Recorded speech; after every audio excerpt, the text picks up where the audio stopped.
بسم الله الرحمن الرحيم الحمد لله الذي هدانا لهذا وما كنا لنهتدي لولا أن هدانا الله لقد جاءت رسل ربنا بالحق الصلاة والسلام على أشرف الأنبياء والمرسلين خاتم النبيين طه ياسين بالقاسم محمد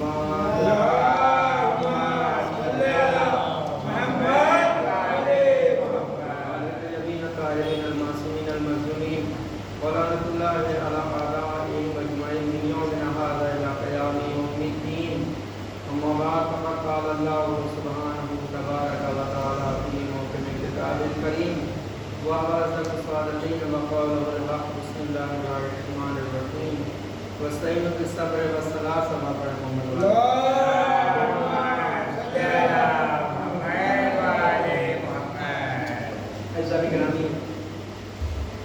قرآن مجید میں پروردگار عالم ارشاد فرماتا ہے وَاسْتَعِينُوا بِالصَّبْرِ وَالصَّلَاةِ مدد حاصل کرو صبر کے ذریعے اور صلاۃ کے ذریعے، یعنی روزے کے ذریعے اور نماز کے ذریعے۔ عزیزان گرامی، کل میں نے بیان کیا تھا کہ ہمیں وقت کا خیال رکھنا چاہیے، وقت کی قیمت ہمارے نزدیک ہونا چاہیے۔ جو بھی وقت جس کے نزدیک وقت کی قیمت نہیں ہے وہ کبھی کامیابی حاصل نہیں کر سکتا۔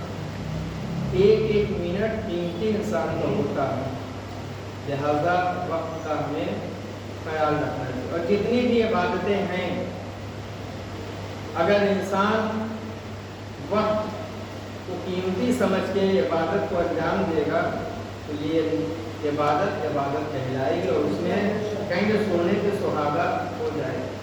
اور اگر ہم نے اس وقت پہ اس عبادت کو انجام نہیں دیا جو اس کا وقت تھا، تو جو فائدہ اور ثواب اور جزا ہمیں نصیب ہوتی وہ نہیں ہو سکتی۔ لہذا ہمیں وقت کو غنیمت جاننا چاہیے۔ وقت ہمیں کتنا ملا ہے نہیں معلوم۔ اگر ہمیں وقت پتہ ہوتا تو کوئی انسان کبھی بھی برائیوں کی طرف نہ جاتا۔ یعنی ہمیں کتنے دن زندہ رہنا ہے، وقت کا مطلب یہ کہ ہمیں کتنے دن اس دنیا میں رہنا ہے کسی کو نہیں پتا۔ ایک ہی ایسی چیز ہے کہ جس چیز کو کوئی نہیں جانتا کہ موت کب آئے گی، کس وقت آئے گی، یہ نہیں پتا۔ جب انسان گرامی ہمیں نہیں پتا کتنے وقت تک اس دنیا میں رہنا ہے، ہماری زندگی کتنی ہے۔ جب انسان کے ہاں ولادت ہوتی ہے تو داہنے کان میں اذان، بائیں کان میں اقامت، اور پھر جب انسان مر جاتا تو نماز جنازہ ہوتا۔ علیکم السلام۔ بس انسان اتنا سمجھ لے کہ اس کی زندگی اذان و اقامت سے ایک نماز تک کی ہے، کتنا فاصلہ۔ اب اگر اتنی ہی زندگی، اتنا وقت اگر ہمارے لیے قیمتی ہے تو ہمیں اسے قیمتی سمجھنا چاہیے۔ اگر ہم نے ایسے ہی قیمتی وقت کو ایسے ہی برباد کر دیا تو پھر ہم نے دنیا میں کیا کیا؟ اتنے کم مدت میں ہم نے کیا کیا؟ 50 60 سال 70 سال یہ تو کچھ نہیں ہے۔ پہلے جناب نوح کے زمانے والے اور ان کے پہلے والے تو کئی 1000 سال رہتے تھے، ہم 60 70 سال رہے، کتنے بہت جی۔ ایسا نگرانی کیوں ہم حیات سے عاجز ہیں؟ تو ہمیں جب پتا ہے کہ ہمارا وقت معین ہے لیکن یہ بھی نہیں جانتے کہ کب یہ وقت ختم ہو جائے گا، تو یہ وقت کو قیمتی سمجھ کے انجام دینا چاہیے۔ باقی کتنی چیزیں ہیں، جیسے مثال دوں کہ ہمارے نزدیک وقت قیمتی نہیں ہے، شاید اسی لیے 1400 سال پہلے مولا کائنات علی نے ابی طالب علیہ السلام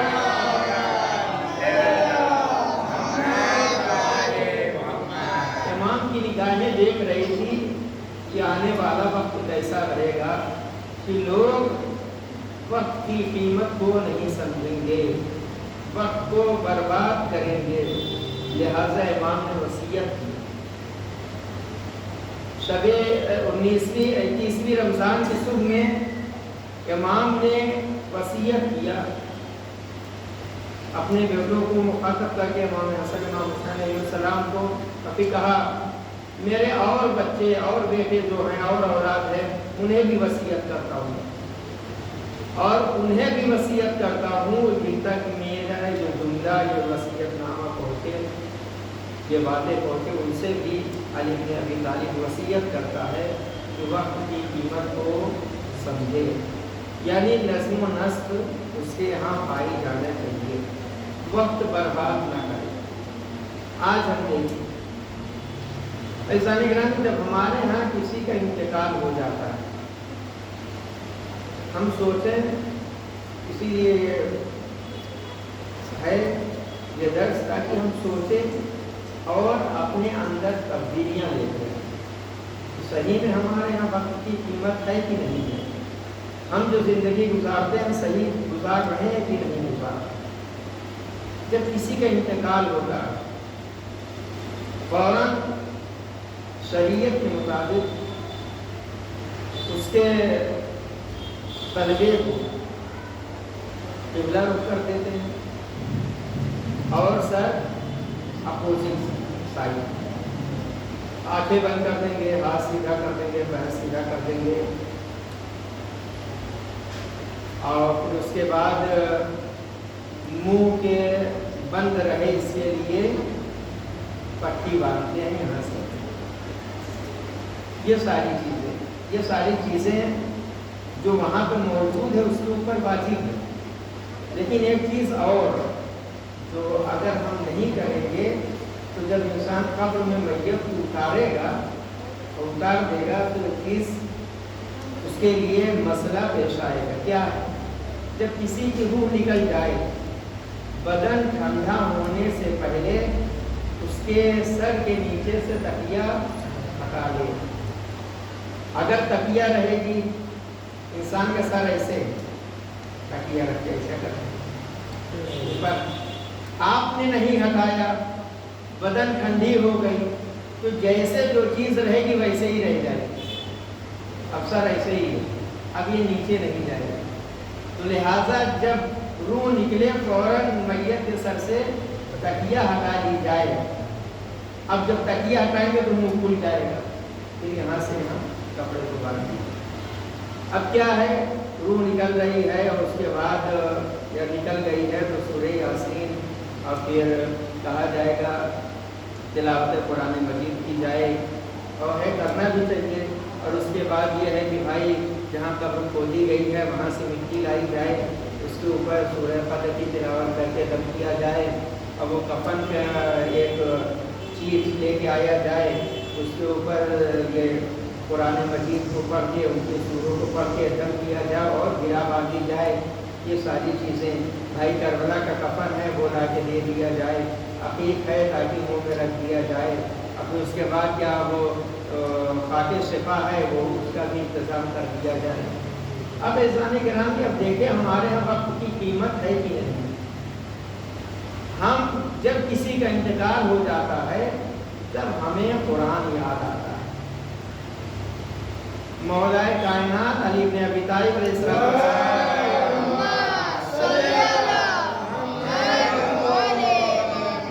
وصیت جو امام نے کی اس میں جملہ یہ بھی کہا ہے کہ دیکھو خدا سے ڈرتے رہنا، ایسا نہ ہو کہ تم قرآن کو چھوڑ دو یا قرآن سے دور ہو جاؤ اور تمہارے علاوہ لوگ قرآن کے اوپر عمل کرنے میں سبقت کر جائیں۔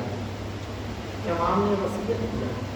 عزیزان گرامی، ہم امام کی یہ وصیت شاید ہمیں اس وقت یاد آتی ہے جب ہمارے یہاں کسی کا انتقال ہوتا ہے، اس کے پہلے ہمیں یہ وصیت نہیں یاد کہ امام نے قرآن سے قریب رہنے کے لیے کہا، امام نے قرآن مجید کی تلاوت کرنے کے لیے کہا۔ زندگی میں انسان اگر پڑھ لیا ہوتا تو ہو سکتا ہے کہ ایسے وقت جب روح نکل رہی تو تکلیف سے نہ نکلتی، اس لیے قرآن بھی انسان کے لیے شفاعت اور رہنما ہے، پیشوا ہے. یہ محشر کے میدان میں انسان کے لیے شفاعت کرنے کے لیے تیار ہے.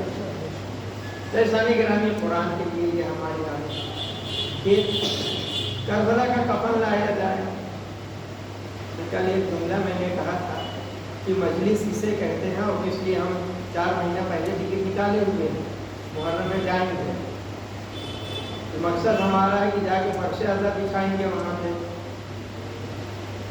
اور جب وہاں ہم فرش اعضا بچھائیں گے جا کے 10 منٹ 15 منٹ 20 منٹ آدھے گھنٹے کی مجلس، لیکن ہم انتظار کرتے ہیں کہ مولانا مصائب پہ جائیں تب لے جاؤں، زیارت پہ جاؤں تب جاؤں. ارے ابھی جلوس بھی نکلنے والا، چلو جلوس میں جائیں گے. کتنی مجلس کریں.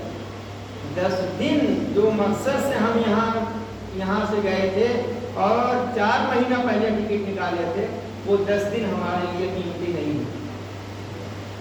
صرف 4 مہینہ پہلے ٹکٹ ہم نے نکالا ہے، وقت کی قیمت ہم نے نہیں سمجھا وہ 10 دن کیا ہے. اگر وہ قیمت ہوتی تو فرش اعضا پہ ہوتے، اگر وہ قیمت ہوتی تو ہم ماتم کرتے، اگر وہ قیمت ہمارے نزدیک ہوتی ہم اپنے آنکھوں سے اشک بہاتے. اس لیے وقت کی قیمت نہیں، کب ہماری آنکھ بند ہو جائے ہمیں نہیں پتا کہ آج فرش اعضا پہ کل رہیں گے کہ نہیں رہیں گے، آج ہم نے ماتم کیا کل رہیں گے کہ نہیں رہیں گے، کریں گے کہ نہیں کریں گے، آج ہم نے اپنی آنکھوں سے اشک بہا دیا کل زندہ رہتے کہ نہیں رہتے، پتہ نہیں پتا.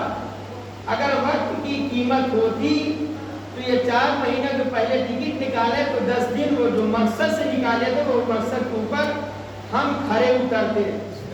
لیکن انسان کھڑا نہیں اتر رہا ہے. کیوں؟ اس لیے کہ ہمارے نزدیک وقت کی قیمت نہیں.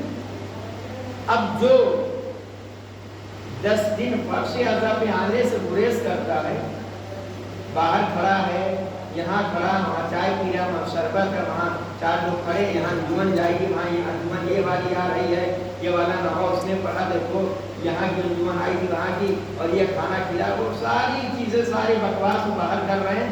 مولانا یہاں ختم کر دیا، وہ باہر کے باہر ہی رہے. جب انتقال ہو جاتا ہے تب یہی اہل بیت کے لیے، یہ اہل بیت کے در کیا آتے ہیں. ارے کربلا کا کفن اٹھلا کے دے دو.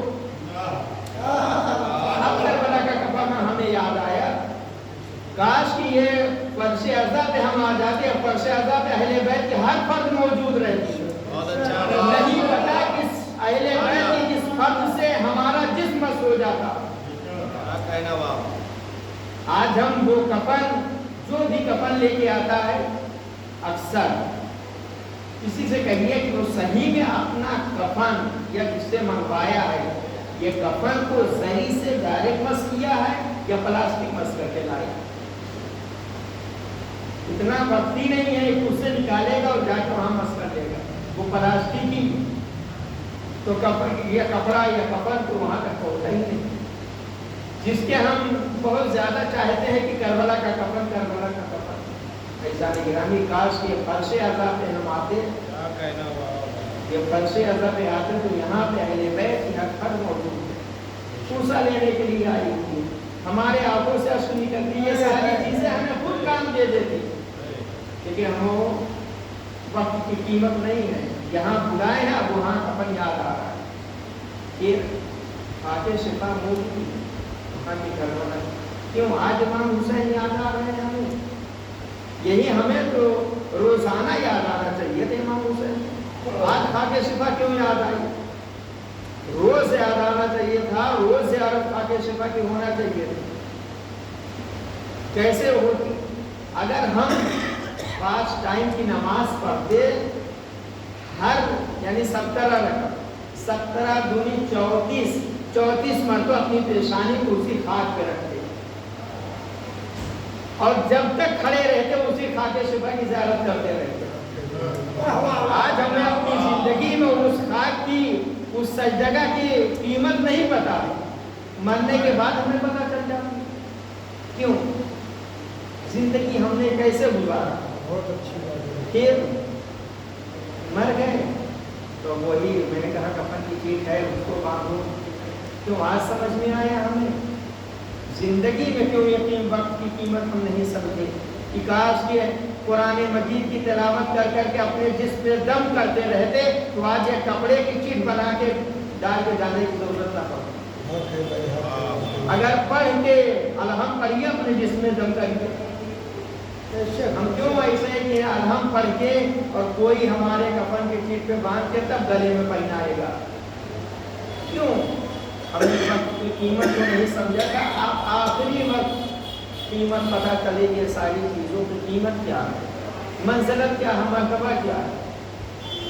اور مٹی، قبر کی مٹی لائی جائے، اس سے قرآن مجید دم کیا جائے، یہ ساری چیزیں اسلامی گرامی۔ لہٰذا ہمیں چاہیے اپنی زندگی میں جو روح نکلتی ہے اور قبر تک جو چیز ہم کرتے ہیں اپنے مرحوم کے لیے، وہ ساری چیزیں ہم اپنی زندگی میں لے کے چلے جائیں۔ اگر کفن پیارا ہے تو فرش عزا پہنائیں، اگر خاک شفا پیاری ہے تو نماز ادا کریں، اگر وہ قرآن مجید پڑھ کے وہ گرا باندھ کے گلے میں کفن کے ایک چٹ ڈالنا اگر ہمیں بہت پیارا لگتا ہے، بہت اچھا لگ رہا ہے، تو قرآن مجید اپنی زندگی میں پڑھ کے اپنے جسم کے اوپر دم کریں۔ ایسا نہیں کہ اگر زندگی میں کرتے رہیں گے تو مرنے کے بعد یہی ساری چیز ہمیں کام آئے گی، لیکن ایک دن کا کہتے ہیں کہ انگلی کٹا کے شہیدوں میں نام لکھوا لینا یہ کافی نہیں ہے۔ اب آخری وقت ساری چیز آپ لا دیجیے تو کچھ ہونے والا نہیں ہے۔ لہٰذا ہمیں اس چیز پہ غور کرنا چاہیے۔ وقت کی قیمت اگر ہم سمجھ دیں گے تو ساری عبادتیں ہماری عبادت کہلائے گی، لیکن صحیح پوچھا جائے وقت کی قیمت ہمارے نزدیک ہے نہیں۔ کب سمجھ میں آتی ہے؟ جب ایسا وقت آ جاتا ہے جو اس کا وقت تھا وہ گزر جاتا ہے، تب پتہ چلتا ہے کہ کاش کے، اور یہی انسان کہے گا مرنے کے بعد محشر کے میدان پروردگار پلٹا دے، اچھا اعمال کر کے آؤں گا۔ پروردگار کہتا ہے کہ نہیں، اب تم جاؤ گے تب بھی جیسے آئے تھے ویسے ہی آؤ گے۔ تو انسان کبھی جو کر کے گیا کہ وہی آگے کرنے لگے، تو لہٰذا اپنی زندگی میں ہم اپنے آپ کو تبدیل کر سکتے ہیں۔ ماہ مبارک رمضان بہترین تبدیلی کا ذریعہ ہے۔ یہ ماہ مبارک رمضان ہمیں بھوک و پیاس بھی یاد دلاتا ہے، یہی ماہ مبارک رمضان ہمیں نماز سے بھی قریب کرتا ہے، یہی ماہ مبارک رمضان ایک دوسرے کا خیال رکھنے کے لیے بھی کہتا ہے، یہی ماہ مبارک رمضان ایک دوسرے کے ساتھ دسترخوان پہ بیٹھ کے کھانے کے لیے بھی کہتا ہے۔ عزیزان گرامی، لہٰذا اگر ہم اس مہینے میں اللہ سے قریب نہ ہوئے اور وقت کے پابند نہ ہوئے تو کون سا وقت آئے گا ہمارے لیے؟